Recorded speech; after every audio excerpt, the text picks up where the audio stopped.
Jon Corzine testified for more than 3 hours today, fielding questions from dozens of congressmen. Their charge that the honorable former governor, didn't act so honorably. Well, this was just one more misstep in a long history of Jon Corzine's booms and busts. He had once climbed to the top of America's best-known investment bank. Now Jon Corzine was getting a second chance with a little-known trading firm called MF Global. And Corzine promised that life at the firm there would never be the same. 5 years from now and 10 years from now, you will see a firm that has changed its nature and its charter and its character. Well, he sure got that part right. The collapse of MF Global is the latest chapter in a life story marked by ego-inflating highs and ego-shattering lows. Jon Corzine was a former Marine from Illinois who was trading bonds for Goldman Sachs in 1975. He ended up becoming chairman and CEO in 1994 and made plans to take the firm public.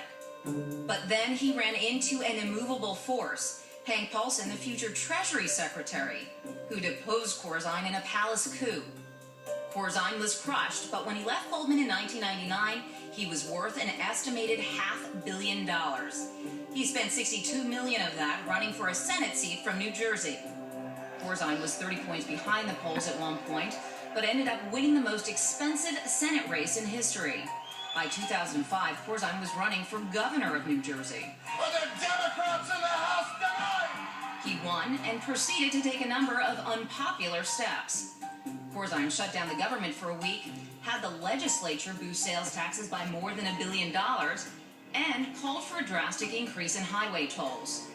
Plus, he almost was killed in a car accident. Corzine wasn't wearing a seatbelt and apologized for setting a bad example.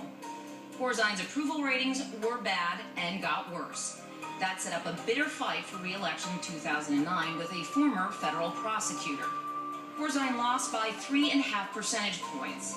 His next move came courtesy of former Goldman colleague Christopher Flowers. Flowers owned a 10% stake in MF Global and put Corzine in charge. Corzine was thinking big. He wanted to create a mini Goldman Sachs. To do that, though, he would need to take the kind of risky bets that Goldman was famous for, and that would prove to be his undoing.